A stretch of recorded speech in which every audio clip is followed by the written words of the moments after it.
All right, we are live with Chris Patel. We're going to talk about Disney. First of all, Tanner, how's it going? Things are going well, man. I we had to miss the last stock tank. It was a pretty busy Monday because of SoFi earnings. So um, I'm glad to be back, and I'm glad that we got a very special guest here that is going to be covering a big play for him lately. Chris, I'm how's it gonna Yeah, going, man? try. I'm gonna try to do my best. But I do want to just preface this with number one, none of what I'm saying is financial advice because it's not. A lot of the stuff that I'm going to talk about today is just due diligence that I've done on Disney myself. And one other thing is that I am going to try to be as apolitical as possible going with Disney because one of the sad realities of Disney stock, it's been politicized very heavily. So Right. a lot of people are very concerned with the direction that Disney is moving publicly when it comes to their political leanings, and because of that there's been some level of public backlash. And I don't know if that really translates to the investment world that much, but I always take that into consideration. Because I mean, it's like Bud Light. When Bud Light came out supporting Dylan Mulvaney, there's tons of people that said, you know what? Fuck Bud Light. I'm not going to drink that shit anymore. So when companies make some sort of political moves, there's always going to be impact. So I'm definitely going to have to talk about it, but I'm going to try to minimize that as much as possible because I think a lot of the bear case around Disney is centered around that one specific idea when it's actually something else that's actually driving it down in more nuanced way. So we can take a look, and then after that you guys can ask questions and we can go from there. So my first question to you is, and this is just a very simple question, why do you think Disney is down so much compared to what it used historically was in the past? Tanner, you want to take that first, or Yeah, no, I haven't been following it too much. Um, I'm not sure. I'd assume that people aren't very happy with their shows lately, and that you know there's a little bit of a maybe a potential woke virus that's going through Disney, and people think that maybe their reruns and redos of shows are not performing like they thought they would, and that's probably scaring investors. And And what also, about the you, CEO Tevis? Yeah. switching was or the last CEO I know was not. Investors weren't very a fan of the old Bob. Mhm. so? Okay. Full disclosure, I might have some bias already because I used to own Disney and Mhm. I sold it. Um, I basically bought it as just like a recovery play on just the parks. Not like the lockdowns happened and they killed all of the parks and all of that, like the cruise lines and all that that side of the business. But then simultaneously, Disney Plus was ramping up and growing very rapidly in terms of the user counts and Mhm. approaching, along with Hulu and ESPN and all of that, like cumulatively very quickly approaching what Netflix it took them 20 years to do, right? And so Mhm. that was the bull case for me. I bought it in the I think high 80s, low 90s back in Mhm. 2020, sold it around like 130 and didn't really look back. I did think that Disney was going to be very high, high $100 range, maybe $200 range, and that the growth of the Disney Plus platform was going to keep going for quite a while. Mhm. Obviously Chapek didn't work out. Bob Iger had to step. I have so much respect for Bob Iger, man. Just the acquisitions Mhm. alone that he's made, um, and the creative direction that he had for the company. Uh, I haven't been following it for the last 2 years. I don't know, Mhm. to that level of intimacy why it's down. I would imagine that parks and cruises, and this is just gut, right? I would imagine that they Mhm. haven't jumped back as strong as people expect. I think to some degree the IP is like definitely after like the Avengers Endgame, that was like the peak, and then it might have gone stale. I know a lot of the Disney Plus Mhm. shows have been somewhat falling in terms of popularity. Maybe that's just anecdotal, but that's my super quick like gut on why it's down. Okay. So I don't know if it's my internet connection because there's like a storm outside right now that might be interfering a little bit. So if I get cut off, I'll jump back on and just after I get the connection back. But let me just start off by saying both of you guys are somewhat correct in that yes, there are some PR issues there, and some of it's returning to the cash flow business that they had before. But you see, when you really dig deep into Disney's cash flow, and let's take a look at it really quickly. First, just from operating cash flow, because operating cash flow is going to be the determining factor here in what's healthy. So if you can share my screen real quick, this is Disney's operating income on an annualized basis. So you can see here, they've been pretty solid earner, over the course of, and this is TTM, right? So this is 12-month trailing. One of the things that they did in 2019 is that they acquired Fox, and they got a lot of IP from the Fox brand, but right after that, they got hit with COVID and everything else happened. There was one major problem that happened to Disney, and it's not just this. This is not just happening to Disney, but it's happening to everyone around the content space, right? And in the production level content space. And let me show you that is the transition from DTC to linear. From linear to DTC. Okay. So historically, the way that these companies made their money, right? Like Disney would make their money because they own multiple channels. They own the Disney Channel. They own FX because of the Fox acquisition. They own ABC because of the Fox acquisition. They own National Geographic, Disney Kids, FX so many, ESPN. So what happened is when you got cable TV, right, which is what everyone had for the last 30, 40 years, you would end up getting a cable package, and the TV, the money that you would give to your cable company, portion of it would then go to Disney, right? So that's where linear TV people were making money. It was really great because it was high margin money that was coming in. Okay. Basically, you're just showing your stuff on linear TV. You're getting that revenue. And let me just share my screen when it comes to Disney earnings, because it'll highlight exactly what's going on right here. So can you see this right here? Yeah. Okay. So when we look at their business right here, media and entertainment, this is like one of their biggest revenue drivers. And this is on a quarterly basis, right? So if you look at Q2 of 2022, they generated almost $7.1 billion in linear TV, okay? Which is a huge amount. And then if you look at it on an operating income basis, they generated a $2.8 billion profit operating income from their linear TV. But do you see what happened in 2023? How it dropped by almost $1 billion on a quarter basis. So if you annualize this is $4 billion drop off in profit, right? Which is crazy, right? Now, No, that looks super scary. Yeah. And so this is where a lot of people are like, oh my God, like what's going to happen? Because this was such a big portion of their revenue and their profits that now if their main profit center is going down, this company is fundamentally uninvestable. That's the logic that a lot of people are using on the Wall Street side of things. But then you also have to take into consideration DTC, which is direct to consumer, right? So this is Disney Plus. This is ESPN. This is Hulu. These are the areas where now you're starting to see a traction where revenues are starting to climb from a very, very low point of view to a much higher. And even from an operating income standpoint, they're starting to grow. Now, how is that happening? Well, the way that that's happening is one, you're going to have to like cut back on some content spend. One of the major problems, and this is not just Disney, this is Warner Brothers Discovery, this is Paramount, even Netflix to a certain degree. Right. Everyone has been locked in this content war. Everyone was producing every goddamn thing on the planet, right? To the point where they were monetizing IP like there's no tomorrow.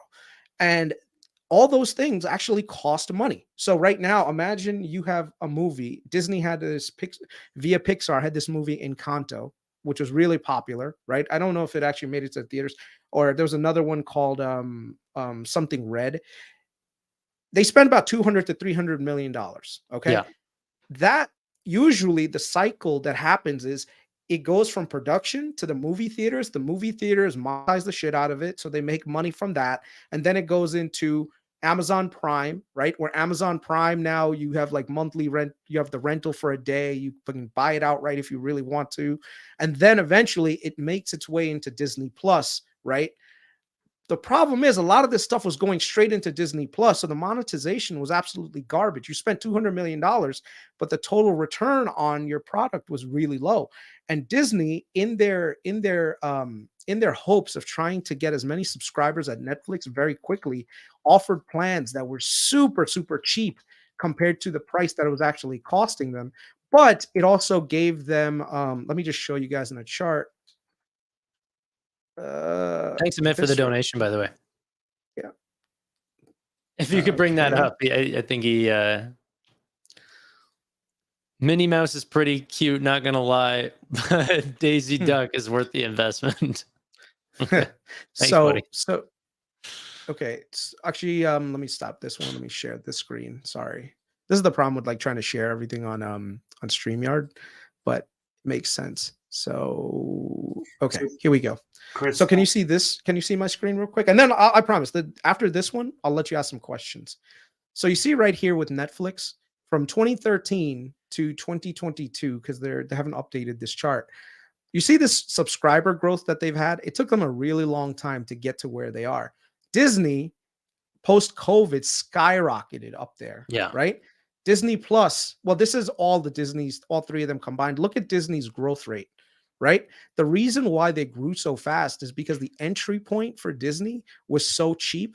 It was like, what is $5.99 a month for all the Disney content, right? Yeah. When you consider that they're losing so much money on that content, it's actually an easy fix that now you have all those subscribers, you're out there. What you can do is slowly improve that business where you're spending less money on content creation because now you already have a captive audience, right? You already got people that are interested in Mandalorian. People already downloaded Disney Plus on their thing. People have actually subscribed to Disney Plus. So now you can slowly start raising the prices of Disney Plus. And that's actually happening under Bob Iger.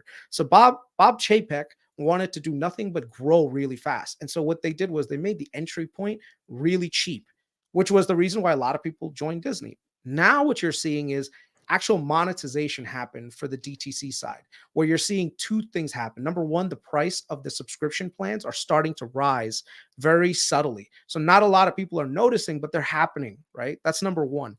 Number two, you're also starting to see that now they have an ad-supported tier, where Disney right now is actually investing very heavily in data science so that they can figure out how to do targeted advertising. Targeted advertising is monetizable at a much higher rate than when you were doing linear TV, where to you a tampon commercial means absolutely nothing because you're not the targeted audience.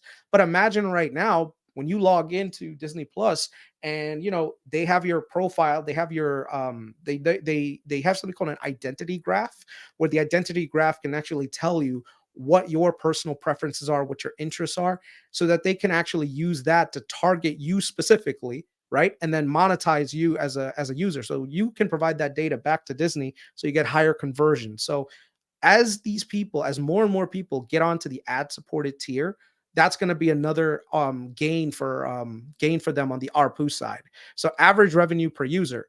The other great thing about the business when it comes to DTC is that it's very easy, it's very scalable, right? You can literally all it is just downloading the app and it's on the TV now. So there's very little friction that was there in the past. The problem is this transition from linear to DTC is not going to be an easy one. Not for Disney, not for Paramount, not for Warner Brothers Discovery. Right. And it's just one of those things that everyone's going to have to contend with. The good thing is all the content publishers right now, they've all kind of said, you know what? This war of trying to kill each other off is not going to work. We need to all cut back on spending. And this strike was one of those things that right now, Bob Iger is usually very cordial in the way that he speaks to the industry, and actually is probably one of the people who's a lot more conciliatory. He's actually taking a hard line saying, look, we're not doing a lot of the stuff that you're asking. You're not getting the raises. You're not going to get the additional what is that called, licensing money or residuals that they want. Because one of the things that they really want, like the actors and the writers want, is they want more residual pay when it comes to streaming. That's been obvious ask. The problem is there isn't nearly the amount of margin Yeah. for these content publishers to give it. So they're all taking a hardline stance. The difference between, let's say, 2008, I think, when they had this in the past versus now, is that no one is going to cancel their Netflix subscription because there isn't like the brand new show. There's more content on Netflix than I know what to do with. Same thing with Disney Plus. They can just slowly use the existing what's that thing called? Existing content to keep a captive audience, but their spend has actually gone down significantly. So I don't know if you guys saw this, Warner. No, I'd love to see that if you have that. Like over time, there's spend on licensing and such. Yeah.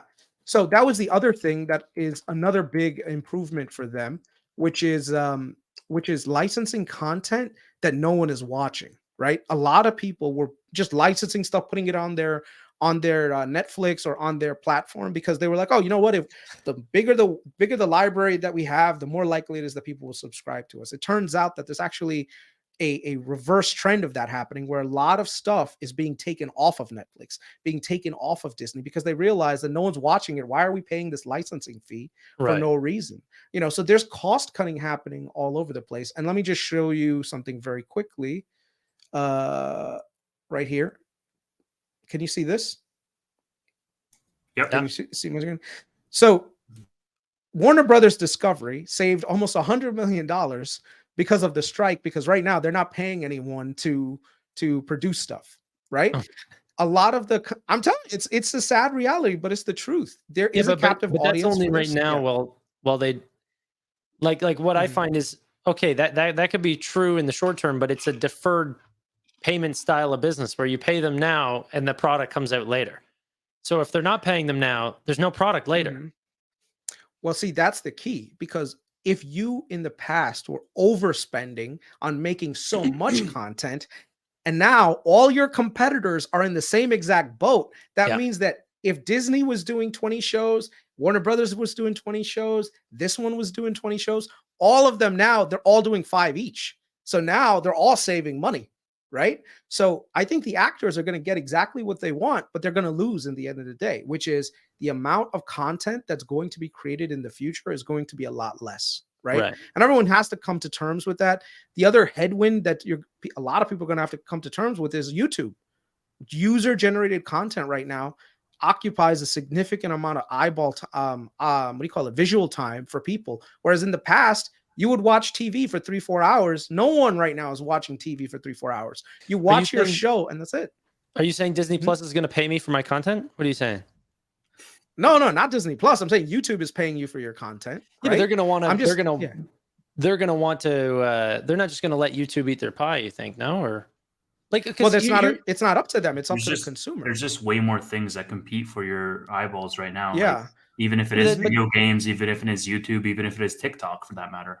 I know, but I'm trying to be sold on buying this, not sold on not buying it. No. I'm just saying that is a headwind. But what's going to happen is that now you need to have really good content that attracts people. So as an example, let's say every month, Disney has some sort of IP that comes out that just appeals to everyone. Like this month, Ahsoka is coming out for Star Wars, which I love Star Wars, right? I am going to have to be in the Disney ecosystem to watch that. Next month, they need to come out with something else. What they were doing was they were like, oh, let's produce 5 things and then put it all out there at the same time. And now what happens is you have this weird residual thing that's happening. So instead of concentrating their stuff on 1 to 2 months, what they're doing is they're figuring out that instead of making so much content, we just need to make high quality content and publish it ever so often to keep people subscribed to our platform, right? Because think about like Game of Thrones right now. I love Game of Thrones, but once Game of Thrones is over, what am I going to do with HBO Max? Like, I don't really watch it as much, so I'm going to cancel my membership, right? Okay. The problem is, Basically, what you're saying, and I've been just jotting down a ton of questions, and we can jump into a couple of them. But basically, what you're saying is, well, if we all agree on the baseline, which is that Disney's biggest asset is their IP, is like LucasArts, Marvel, all of their acquisitions, Pixar, and all of the IP associated with those. I think just my main question around that is the IP strong enough to maintain viewers when or subscribers when the strategy on fixing the DTC money pit is raising prices and creating less content? Yes. So yes, that's the strategy that's being applied at Disney right now, where they are increasing the cost of viewership so that they can actually generate a meaningful revenue and a meaningful profit. That's number one. And number two, they're cutting back on expenses, right? And what's good is that that's exactly what most fans have been asking for. So as an example of, let's say, look at the Marvel universe. Do you really care about all the tertiary stories about Marvel, or do you actually care about the meat and potatoes of Marvel coming out? Like right now, how many side stories are coming out on Disney Plus with like Marvel stories, like this new one that just came out with Nick Fury? I forgot, the invasion thing that no one's apparently watching. Oh yeah, I don't like that stuff. You know, it doesn't make sense. But if you tell me every month you're gonna eventually have some like something that ties back into the main brand, you're gonna want to keep Disney Plus as a platform. So you don't need to do all these side quests. Keep, like, imagine right now Diablo. Like, imagine Diablo comes out, great title, but every month if they did another DLC that you had to keep buying and doing that shit, it dilutes the main product. And that's what a lot of these content publishers are starting to realize. That saying, look, instead of making 5 spin-offs that are bullshit, let's make one good fucking movie that people want to watch.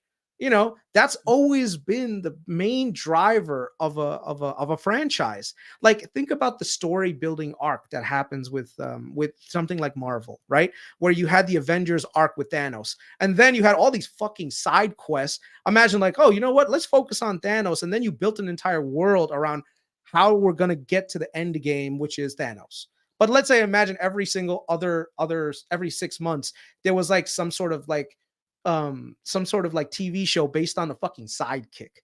Like, do you really care what Captain America's girlfriend did in 1945? Like, I don't give a shit. Yeah, this I don't really series or whatever that they used to do. Like, yeah.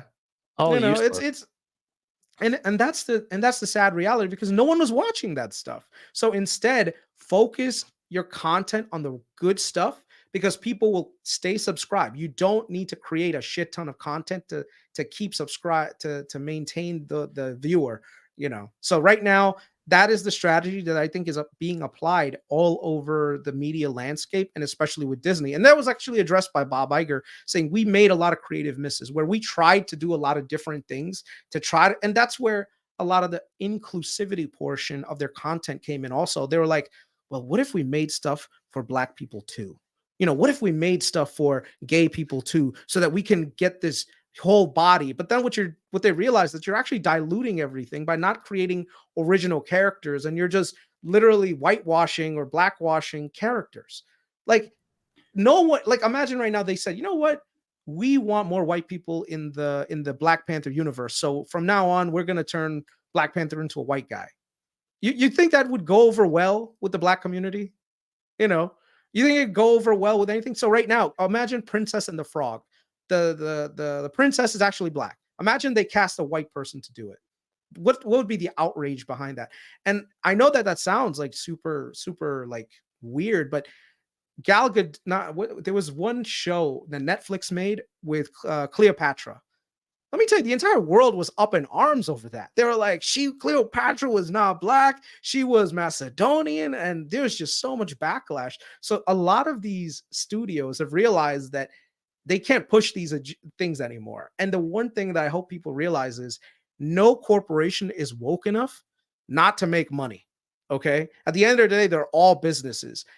If they're going to lose subscribers, if they're going to lose interest, they're going to pivot. They're going to pivot to what works. And that's what's happening right now. The problem is there's already content that was all built around this whole strategy, because remember, all this content was produced 2 years ago that's finally starting to come out. There's actually, like, Snow White, right? There's so much backlash with Snow White and the dwarves right now. The dwarves aren't even dwarves. They're like beasts or something like that. There's actually an internal war going on at Disney to cancel Snow White, saying, screw that, we'll put that shit on the shelf and never let it come out. And that happened with Batgirl for WB. WB had this thing with Batgirl. The reviews on it were terrible. So what did WB do? They just put that shit on the side and said, we're we are not going to dilute our brand. We're not going to destroy our legacy because of it. So they're taking a step back.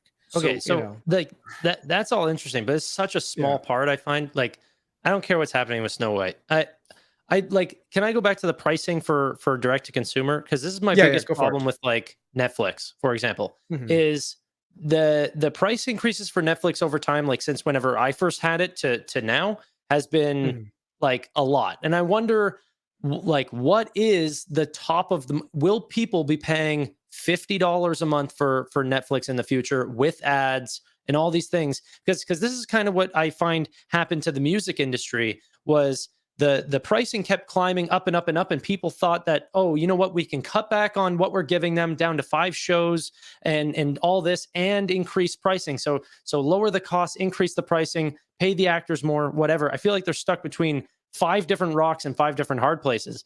And piracy is a real thing. It is way too easy to get movies online for absolutely free in full 4K for me to want to put up with that shit at higher prices. Like, Mhm. so Disney being so cheap Did you right now. did you just admit to pirate? No, I mean, Did dude, you? Yeah, yeah. I'll tell you this much: I do not have a Netflix subscription. It's like, But I watched Netflix shows. they Yeah, took away the password sharing in yeah. Canada, and I was like, I watch one show. I'm not doing that for, what Mhm. is it, 20 something dollars now per, and they're releasing less content. No, thank you. I'm okay. Like, so the reason why, wait, one sec, Tevis. The reason why Spotify was so great at the time was that they solved the privacy issue at a cheaper cost. And Mhm. now I feel like, I've just never been a fan of Netflix because of that reason. The pricing power is not there. Like, I So don't you're know. basically just asking about the scalability of the business model. Yeah, can, like, I find maybe the licensing right now, because the strike is has improved costs in the short term, but you're also Mhm. not going to get nearly as many shows. And yes, you're going to be getting the best shows, but that's like, why are you assuming we're going to get the best shows? Maybe they're going to make less content and it's just going to be as shit. Well, see, that's the thing with DTC. There's a huge opening of markets too, right? Well, first of all, there's linear is not completely dead. There's actually still value in linear right now, Yeah, so that's going to slowly die, but it's not going to die overnight. This is not something where every single person tomorrow is going to say, "Let me people cut are my still on cable." radio. Yeah, people are still going to watch it, so that's So still going to be a legacy business that's monetizable. just mini The question thing on is, that. yeah. Is the drop in linear just due to macro trends, or is it like, has Disney addressed that? Is it something that they're doing that is they're pivoting away from linear, or is it just like on the It's just a macro? consumer. It's the Okay, consumer. Why would consumers want to pay $80, $90 a month for a service that they're not utilizing? Like, who watches linear TV anymore? Do you come home and say, you know what, let me turn into the Disney Channel and watch whatever is being shown on the Disney Channel? Wouldn't you rather just go on the app and be like, I want to watch this show. I'm going to watch this show.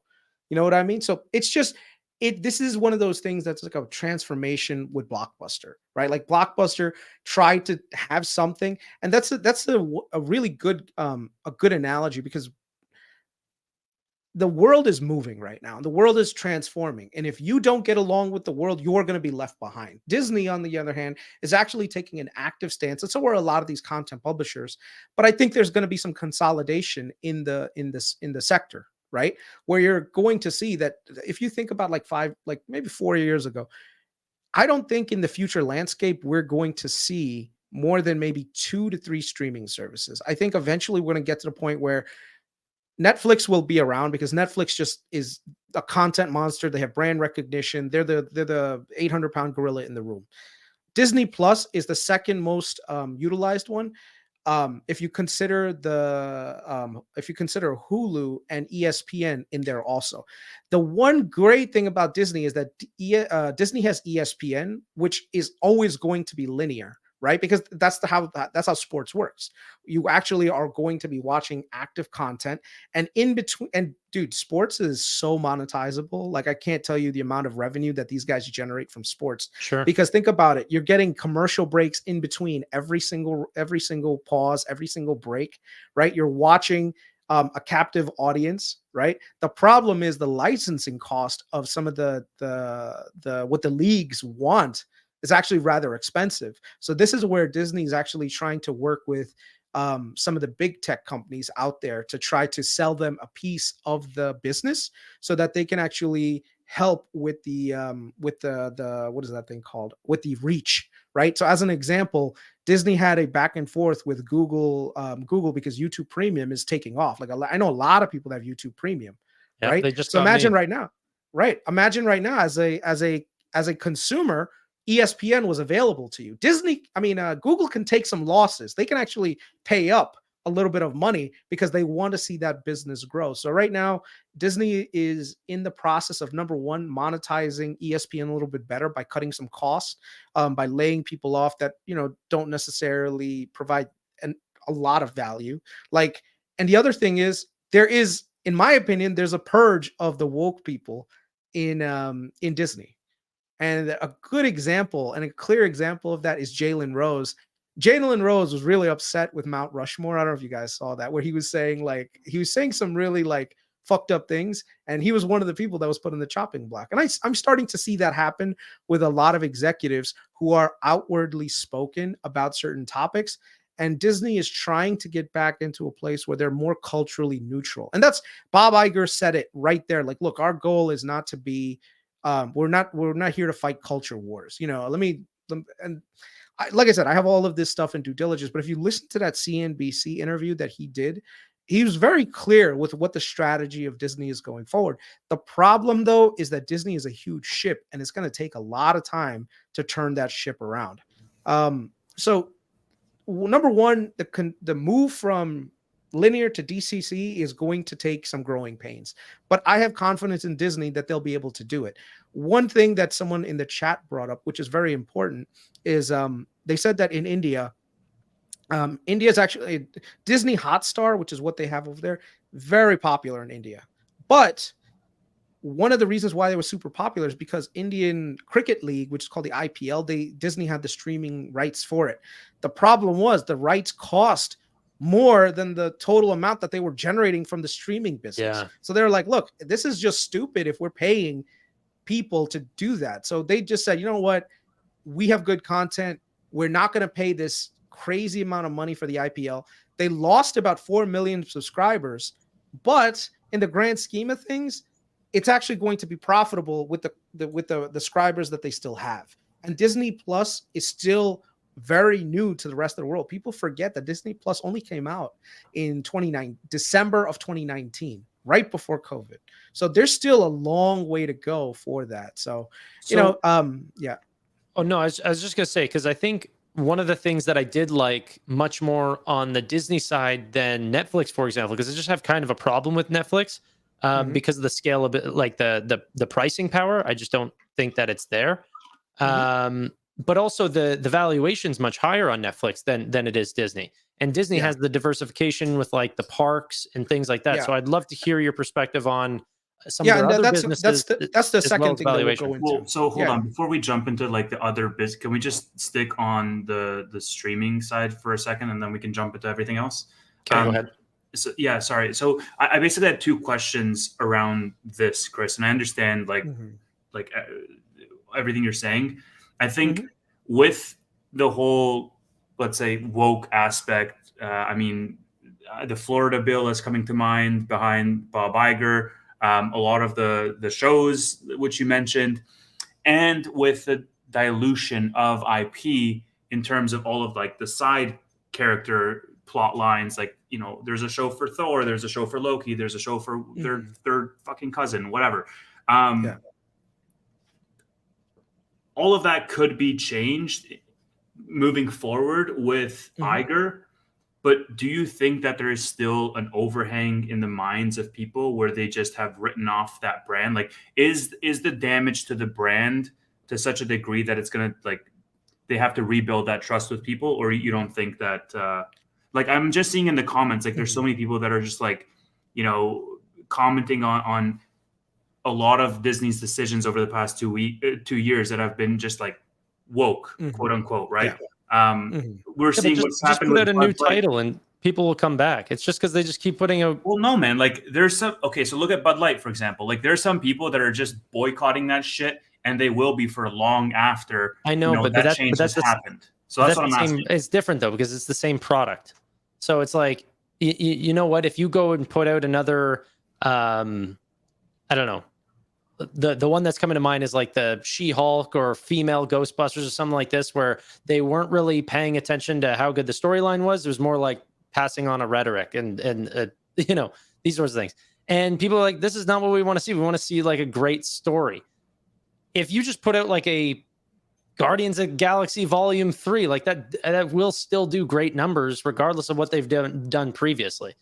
It's just you can't waste all that money over and over. But I don't think it actually hurts reputation that much. So I'll let me explain something with that. Mercedes built cars and tanks for Hitler. Okay.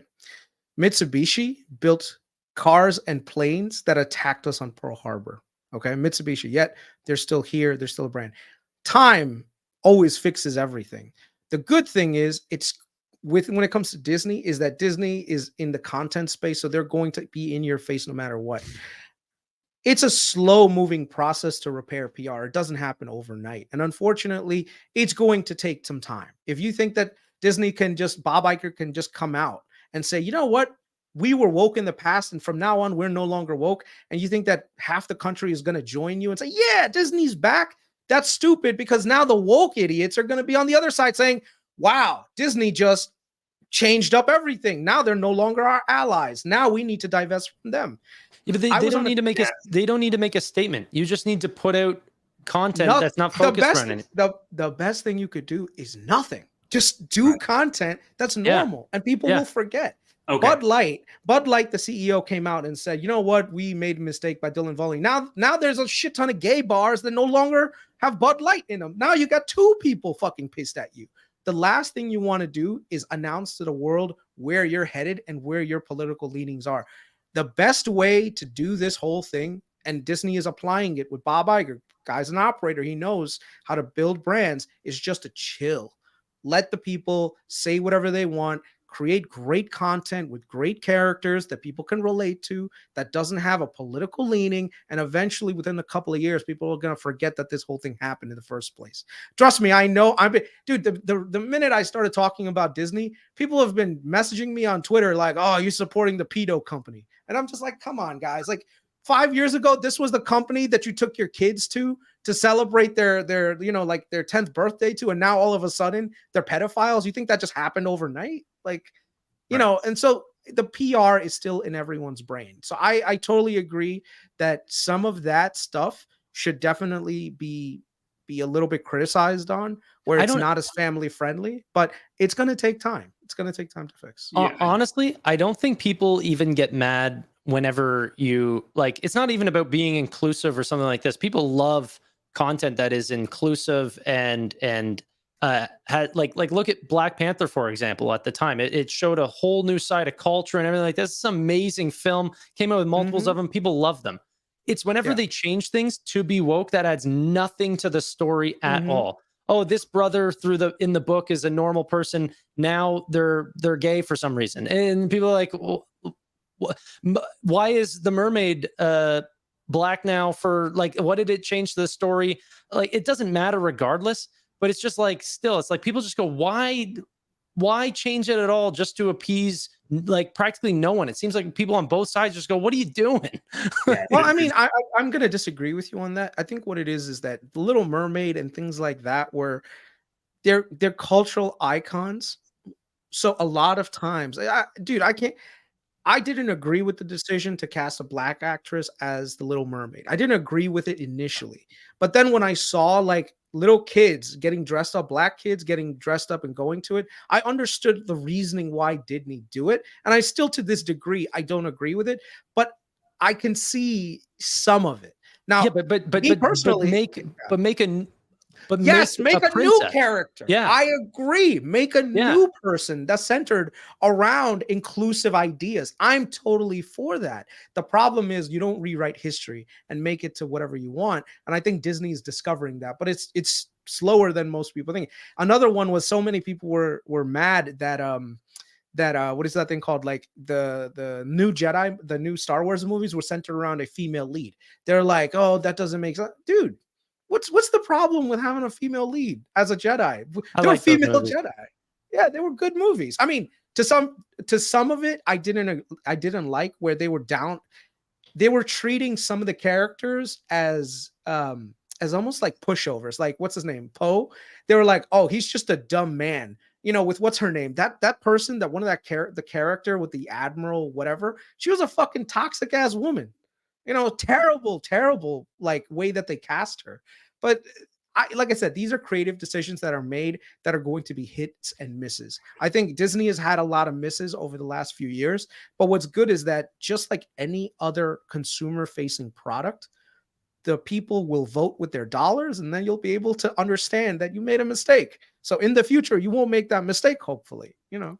Okay, so we talked a little bit about just the content itself and Mhm. just what the strategy is for turning it around.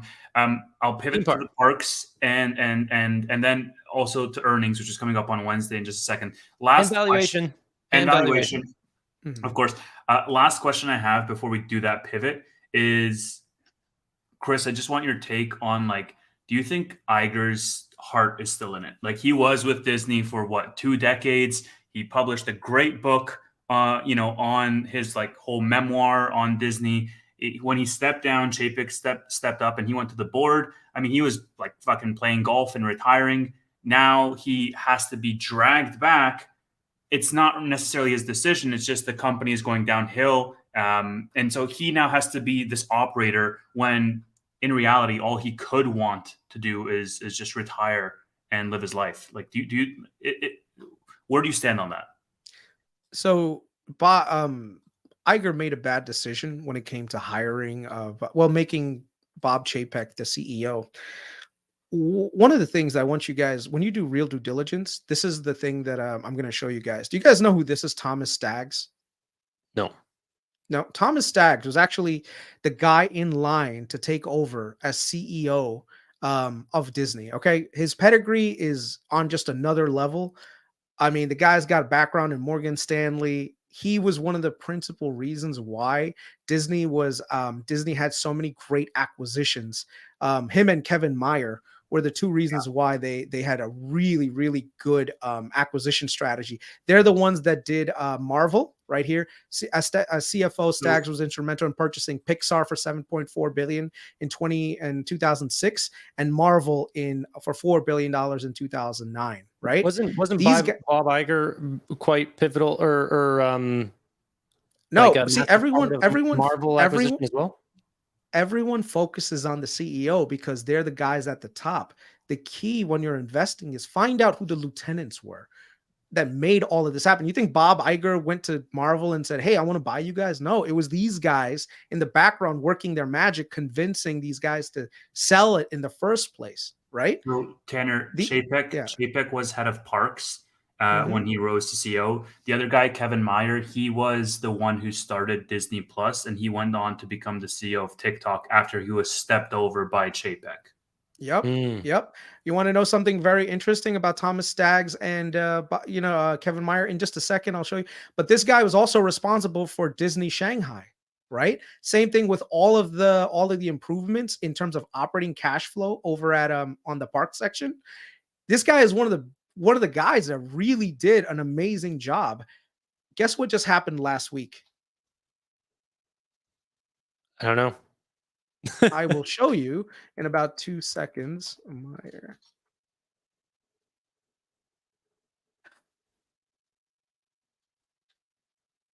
They were brought back to Disney. Oh, wow. Execs, now owners of CoComelon, because they bought CoComelon as Candle Media. They were brought back as consultants for Disney. When Disney was wanting to switch out from Bob Chapek to these guys, because that's what happened. The board actually reached out to them. The problem was they already SPAC'd Candle Media. They're doing really well with Candle Media. So the whole thing was Disney would have had to actually buy Candle Media to get these guys back into the Disney family. The problem is, you know who would have to sign off on it?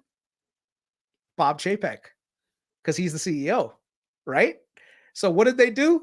They took Bob Chapek, vamoosed him out the door, brought in Bob Iger, who now brought these guys back and said, let's get Disney back to what it originally was. right? Where we were making content, we were making parks, we were doing amazing cruise deals. And this is where the transformation is that not a lot of people are looking at from the surface level. Because when you do the research, these are the kinds of things that you're going to find. So right now, in terms of executive leadership, you're starting to see the hierarchy at Disney starting to return back to its roots, back to what it was before. And Parks is doing exceptionally well in terms of operating revenue. And I think this earnings, we should see a nice bump up. A lot of people are also saying, and this is something that's in the headline, so you probably already know, this year there aren't as many visitors to Disney as there were last year. I'm sure that you guys heard that all over the news, right? Right? I didn't even hear Dude, that. But yeah. You're coming off of a 2022 post lockdown when people were literally, there were still lockdowns all around the country. So everyone was going to the few places that were open, one of them being Disney. So yes, a year over year is not a fair comparison to make compared to last year. But dude, I was at Disney less than a month ago. I can tell you right now, the shit was packed. Huh? What about over 2019, for example? What's it like versus pre-pandemic? That's the thing. I think it's returned pretty much back to normal again. I mean, you could see it in their earnings. The thing is, by the way, in terms of like prices, dude, Disney knows they have a captive audience, and the prices at the parks are fucking insane. And yet, still every day they're goddamn sold out. You know, yeah, it's crazy. Yeah. And so right now, from an operating income standpoint, we can take a look at that. Share screen. So just to wrap up on that point, is this the idea here, Chris, where Iger is expected to, let's say, slowly step down after the ship is, let's turn to the right direction, and then Meyer and Staggs can one of them be the next CEO? Yeah, co-CEOs where one guy can be in charge of the media assets and one can be in charge of parks and recreations. This should have been the end all be all for Disney in 2016 when this was all being done. But you know what? Companies make mistakes. Bob Iger made a mistake. And the funny thing is these guys were his chief lieutenants, man. So I don't know what the decision was with Chapek and why they brought him. Maybe he was the board favorite at the time, but whatever. Like I said, that's spilled milk.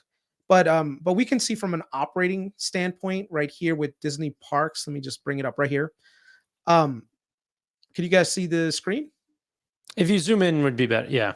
Okay, there we go. So Parks and Recreation right now, last year they had 4.9 billion in revenue. This quarter, okay, not year, quarter. Last quarter they did 5.6 billion in revenue. Operating income grew about $100 million. Okay. And then all their content are still working like consumer and everything else. So if you think about it, just annualize the operating income over here, 1.5 billion in operating income per quarter, multiply that by 4, and you're going to get a $6 billion in just operating income, which is more than what fucking Netflix makes right now. Yet people are valuing Netflix higher than Disney. Makes no sense. Eventually, this is going to be one of those profitable turnarounds that's going to take some time. But when it does, it's Disney will go back to where it's supposed to be at a much higher valuation. The other thing is there's also talk now that because their operating cash flow has grown significantly to and let me just share one more screen with you guys because I love sharing screens apparently.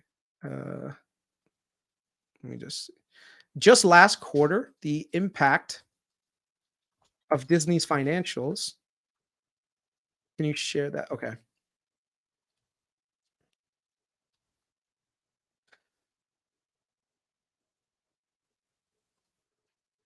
Right here. Look at their operating their financials last quarter, year over year. Revenue up 13%. Just net like income. Yep. Net income up 170% compared to last year. Earnings per share up 165%. Net profit margin. Disney had a net profit margin about 22% prior to their acquisition of Fox and COVID. Eventually, it's going to get back up there again. Operating income, $2.36 billion. 45% rise. Net change in cash, of course, 260% higher. Dude, this is an easy play on recovery. Okay. Yeah. What does their debt to cash look like? Well, that's the other great thing too. Most of the debt that they have was taken, and this is where I'm gonna have to just show you guys my Patreon because I did a whole breakdown of their debt structure. Let me just bring it up. Give me 2 seconds. Chris's Patreon. Check it out. Did they Yeah. bring back the dividend, Chris? I know they cut it completely. Not yet. They haven't Not cut- yet. They're gonna start back up with it at the end of Q4 from what they're projecting out. But sorry, I have so much. I post so much on there.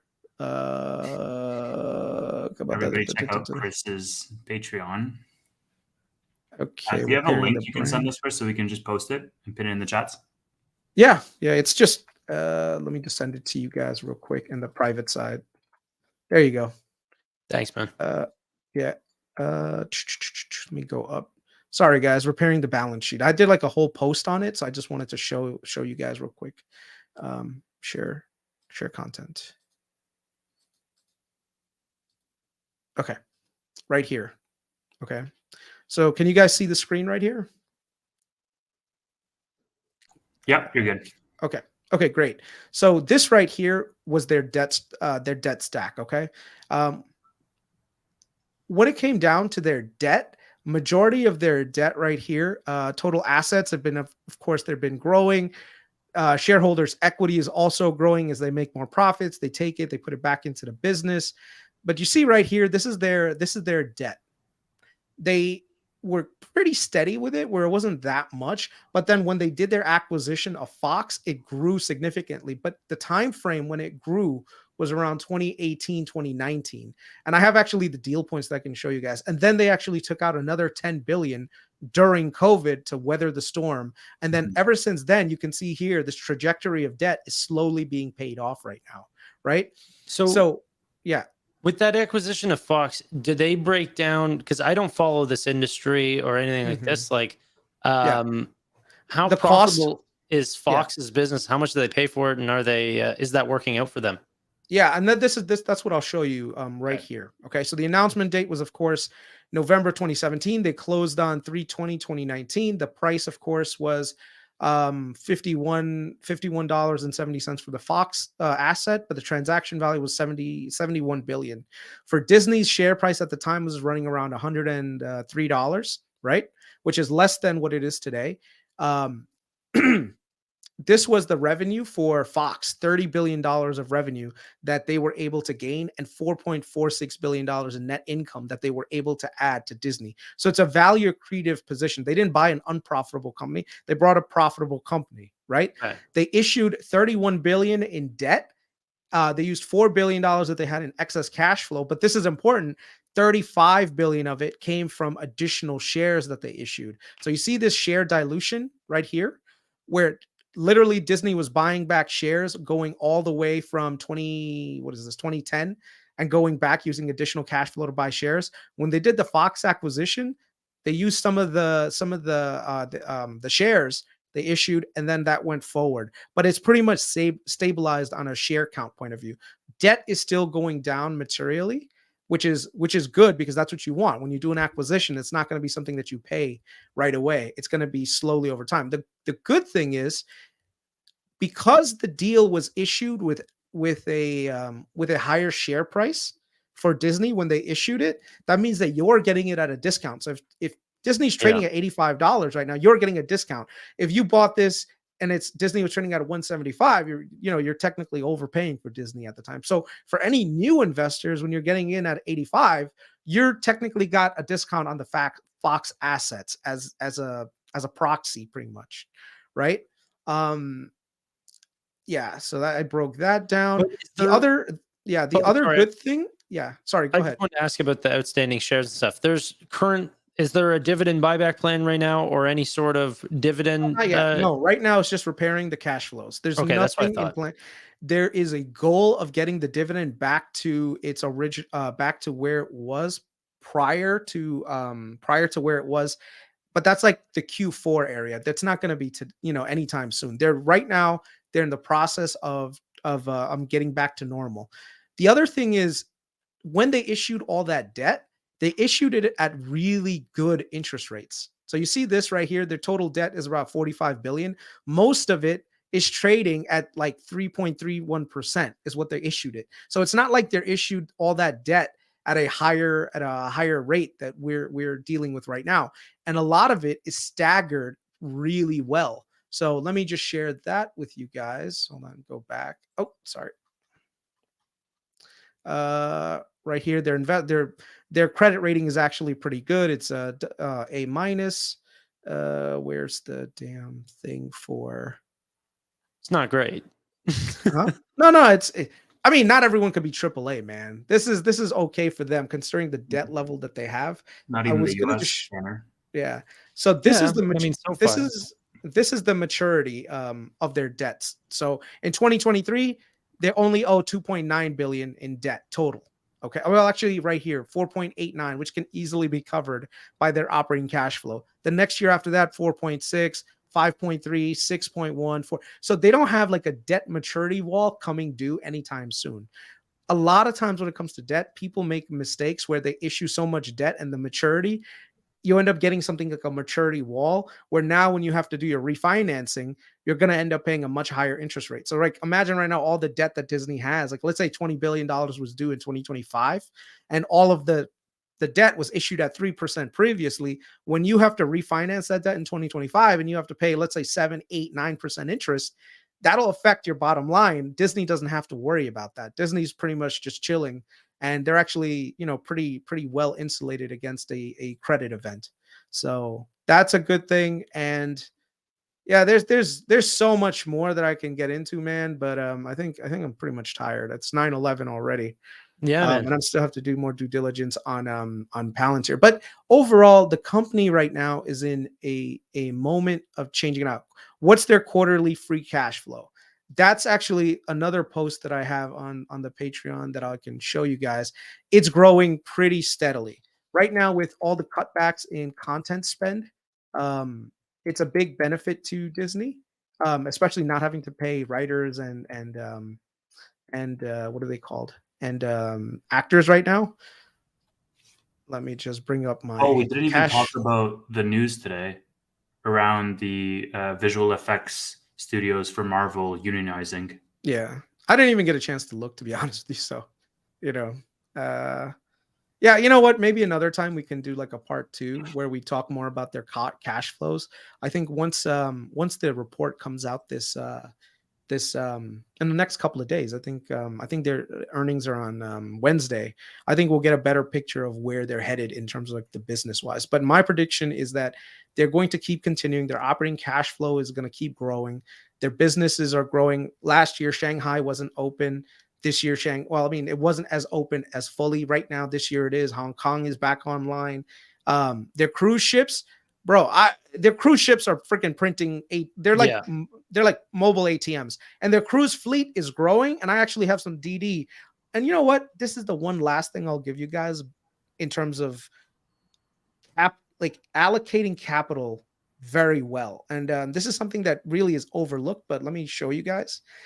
Do you guys know the company Genting? Say that again? Genting?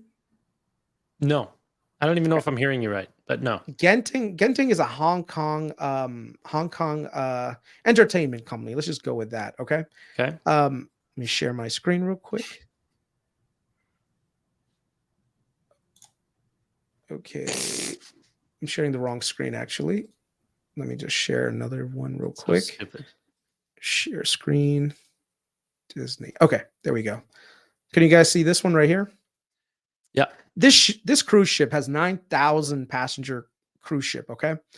Genting had originally contracted this with a German company to build it out. The cost of this thing was going to be close to $2 billion, okay? It was half built. During COVID, Genting went bankrupt. Disney swooped in, bought this thing for the price of $40 million. Not billion, $40 million. They're going to put another billion in it to finish construction. They just got a $2 billion cruise ship that's going to be a cash flow printer for them. That's going to for the price of $1 billion 40, right? Their cash, they usually their cruise business throws off about 1.5 billion a year in just free cash flow to the parent company because it's run as a separate company. Okay, so they just launched. Yeah. Go ahead. I just want to make sure everyone's aware. It's not 9,000. Like it's 9,000 including crew. No. It's 9,000 passengers. No, not crew. Well, the largest cruise ship in the world is 7,000. So Well, this Like, is the new. This is the new biggest one. okay, Look it wow. up. Look it up. I'm Look it looking. up. I just googled the largest cruise ship in the world. It's not Disney. Well, well, that's because this one's not finished yet, right? Okay, gotcha. Right? So there you go. Look, I would There we say go. take a second look. So once again, this is one of those things that people are really overlooking with their business segments. My projections right now by 2025, they're going to have 3 more ships come online for Disney Cruises. Those things are mobile cash printers. They're going to end up doing about $3 to $4 billion of just free cash flow from their cruise lines. This one is going to be based out of Singapore. So because there's a really need for that over there, and they Sure. actually have a captive audience. So dude, 9,000 fucking passengers on a Disney cruise ship. Like, you're going to make Yeah. money. You're going to make money. Honestly, I'm much like, I do actually think this is a good a good pick, at least from this pitch. Because they're so diversified, and the price is the price that you'd be getting this stock back in July of 2014, and it's diversified. Yeah, I've never been a fan of Netflix though, so that's, you also have to put that into. I find that stock to be so incredibly overpriced. Not that it's not a good business, just that I worry about how they double from here, but the stock is priced as if they're going to double. And Disney, however, has so many, like you said, the parks are so overpriced. They're never empty. Every new different acquisition that they get, an IP can add to the theme parks and add to, like, they multiply like no other business could. You know, it's an amazing cycle because it starts with making production. Like let's say right now you have Frozen, which my niece loves Frozen. They came out with it. They spent $200 million producing the movie. The movie gets hit in the box office, makes about $1.2 billion in profit. Okay. That money now goes to Disney. What happens next? It goes to the DVDs and to the Amazons, and people rent it out over there, makes more money. Then it makes its way onto Disney Plus. But then, dude, lunch boxes, toys, fucking, I'm still buying Frozen shit. Like, literally, it's been 10 years since that IP came out, yet I'm buying it. Guess what happens now? Frozen 2 comes out. Another $2 billion in the bank. Frozen 3 is about to come out. Then there's all the licensing for Frozen, for these sing-alongs, Broadway show. Bro, their content is like on another level of like Lion King. Lion King, they own the IP. Every time you go see Broadway, guess what? Disney, you're paying Disney. Okay? It's a no-brainer if the new IP that's going to come out is back to normal. Like, yeah. Well, the other thing is people are actually, even with the whole thing with like woke going broke thing, people are forgetting how much Disney actually raked in the box office, even with their woke content, dude. Let me just show you guys real quick. Share screen. Yeah, I'm looking at the box office all-time highs right now. It's just like Disney. Dude, they did $3 billion this year, okay, in the movie theaters, okay, $3 billion. People are like, "Oh, Disney's dead, bro." People are watching Disney. There is a worldwide audience that still watches all this stuff, no matter what you put out. So right now, Disney leads in the box office with $3.4 billion. Yeah, that's crazy. You know, that's one crazy. Not all of it's going to make. Problem with those super cruises, though, however, because I remember looking into this, there is not many ports that you can park at. Like, that's probably also why they're in Singapore. They probably can't even. Disney's making their own fucking island in the Caribbean. Did you know that? No, I did not. That's another thing. These guys are just constantly making money, man. Hotel fucking rooms that are all branded by Disney. I can't tell you the amount of money these guys are. Every time you go to the park, they take a 5-cent hot dog and sell it to you for like $10. Okay. Like, that's insane margins. And they're selling hundreds of thousands of fucking hot dogs a day. That is the kind of consumer level business that Disney has, you know? Yeah. I mean, and look, and one of the original, like bull cases that I had when I bought Disney way back when COVID started was like the longevity of that IP. Like, okay, if you put aside all the like go woke, go broke shit, world's not, stopping making any kids anytime soon. Like, there's going to be future generations of kids that are going to grow up on Disney movies. for decades to come. Like the Barbie movie broke $1 billion in box office. Like Mhm. there are established IPs, and I think that the bull case that you laid out makes sense in terms of if they stop watering down the quality of their IP and if they focus on the biggest hits, then that's going to be net positive. Chris, just before, because I know you have to go, just before we wrap, sort of last question on me is around the trade in general. Like, is it a trade or is this like a long-term hold? Like, what is your sort of time horizon on it, and what's the target? Do you have a target price in mind, or is it just like a buy and hold? So this is definitely more of a dollar cost average buy and hold, because the problem with turnarounds is that you can't predict when the turnaround's actually going to take a hold and when you're going to get back to where you need to go, right? Yeah. But you can start to see the thesis forming. So right now, a good strategy, I wouldn't do options with Disney. Even though they look attractive, there's not enough distance in the future to make it compelling. But if you're looking for a company to put in your portfolio where you can just fire and forget it, Disney's a no-brainer in my opinion. The one other thing that I just wanted to quickly bring up, and it's like you said, Tevis, as the world becomes more globalized, we need to stop viewing a lot of brands as just US.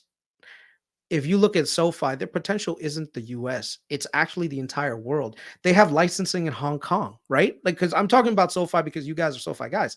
The long-term bull cases on SoFi is not that they'll stay in just the United States. It's that they'll become a global brand, a global bank, right? Same thing with Disney. Disney is all over the world right now. So as more people switch to broadband, because that's happening thanks to 5G, what do you think people are going to be doing? They're going to be getting Disney Plus. They're going to be getting Netflix. They're going to be getting HBO, because these are the premier things that people get entertained with.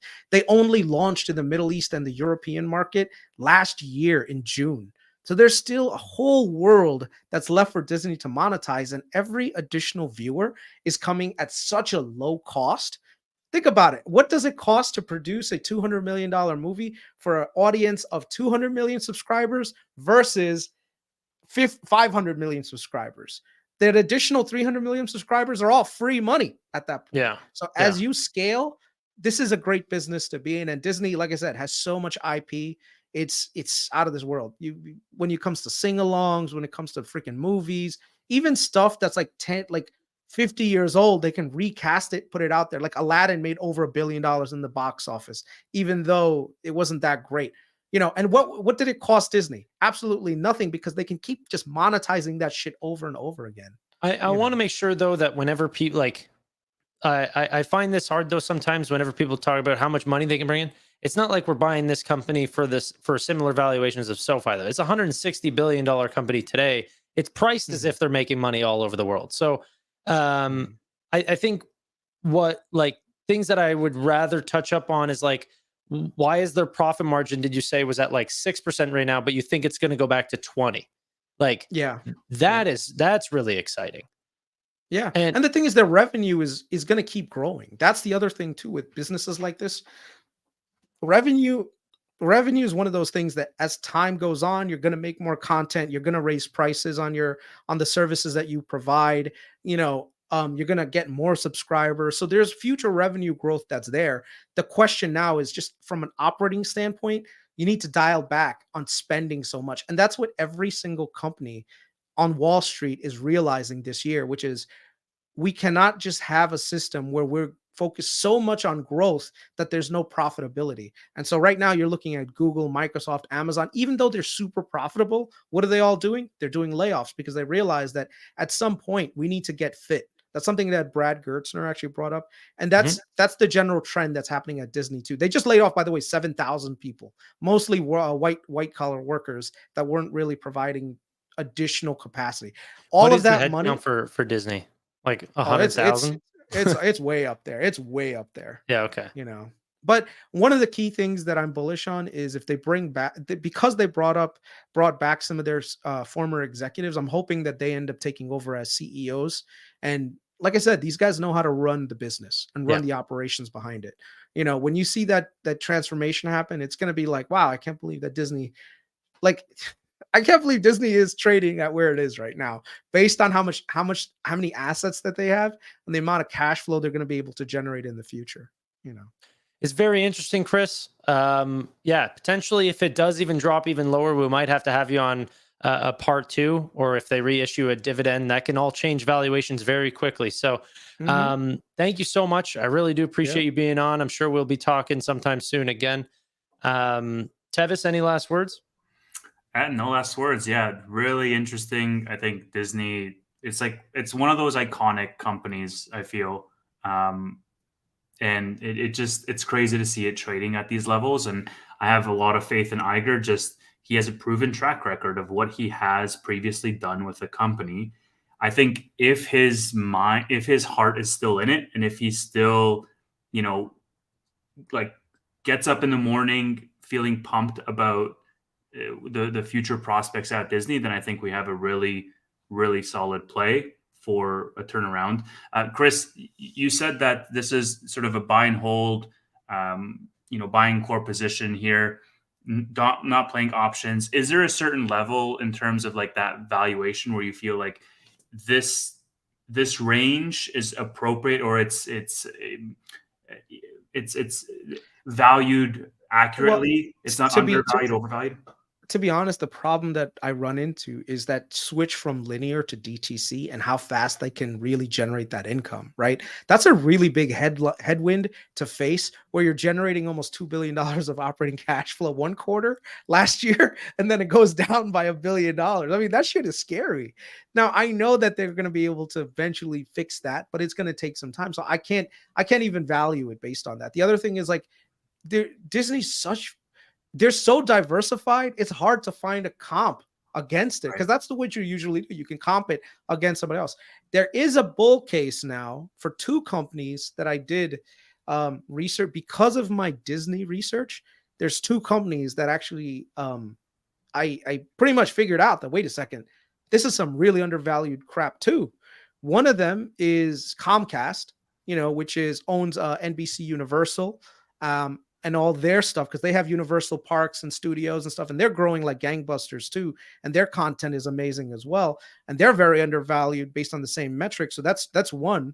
And the other one, believe it or not, and this one I'm actually more bullish on, is Google. And I can do an entire breakdown of Google. I'm telling you, Google is, dude, that thing is a cash flow monster. If Google's not $200 by the end of next year, bro, I'll quit YouTube. I guarantee I'll quit YouTube. That is how confident I am with Google getting to fucking $200 by the end of next year. Okay. Well, they're there just they're just a cash. Dude, Google, when you really break down the numbers, God himself could not have made a better ATM in terms of like valuing and just producing money. Google has its hands in everything. So definitely check out Google. Yeah, we might do an episode on that one fairly soon. Yeah, that'd be a good one as well. Yeah. Chris, thank you so much. Really appreciated having you on. Yep.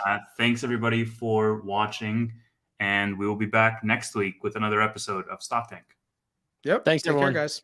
Have a good one.